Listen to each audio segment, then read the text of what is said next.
Hello, this is Seikou Sisoho Jawara. I'm 24 years old and I play point guard for Unibasket. Maybe let's start off talking about the Pro A in general. You came back to Europe after your stint in America. You played in the Pro B. Now you're in Pro A. Maybe you can give us some insights. What are your first impressions of the level of competition that you're facing in the first games? I think it's pretty good. To be honest, our schedule was pretty tough at the beginning. Before we played those games, coach told us, also Helga, let us know that the first games were going to be a little hard because we played teams like Kreisheim, Tübingen, that they were coming back from the BBL, Gießen, which is always one of the best teams, and Jena from the Pro A. So we knew what was coming, but yeah, I think we were pretty confident in our team, and actually the result was pretty good. Now we are, I believe, 6-1. So yeah, and we could have won every single game. So yeah, I think the level of the Pro A is pretty good.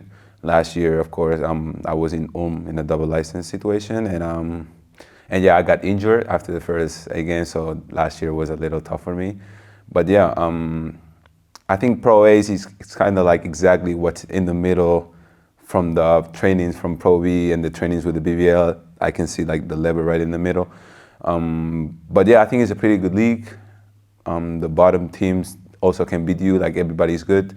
And that's one thing I realized about the Pro A. Every game you have to be ready to play, because if you get to relax, it's not that kind of league where it's a major difference from the top teams and the bottom teams. You can go to anybody's place and lose, you know. It's always like for players, we always hear that they have a love for the game, a love for basketball.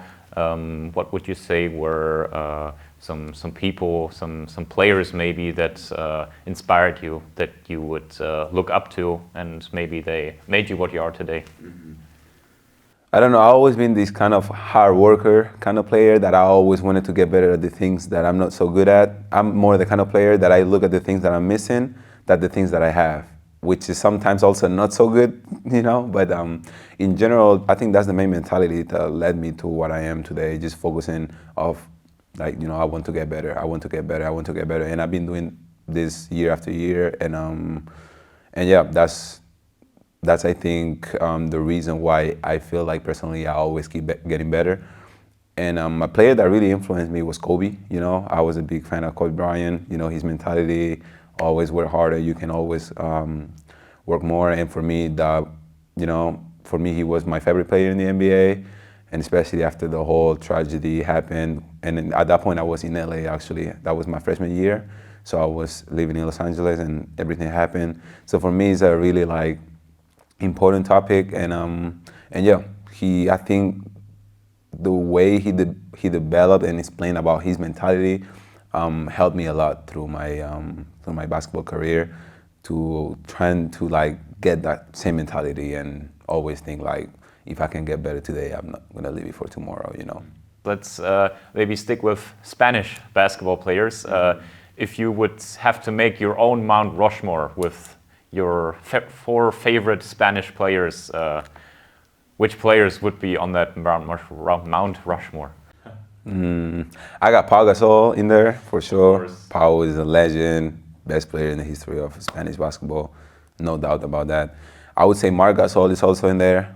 Marc has been really important for Spanish basketball, and you know, the brothers, the story with the All-Star NBA players.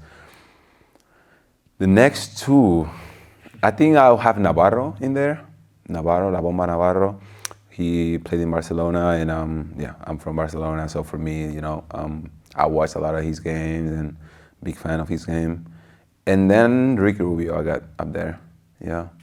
Which actually was cool because not this summer, last summer, I got to train with him in Spain in the summer. So yeah. What was that like, training with? Special because with him, his mind, the way he thinks about the game. You know, when you get an opportunity to train with somebody like this, you just want to ask a lot of questions and trying to figure out how they got, you know, everything that they have. And yeah, it was special. You know, crazy, insane mind for the game. So yeah, I would say that's my 4.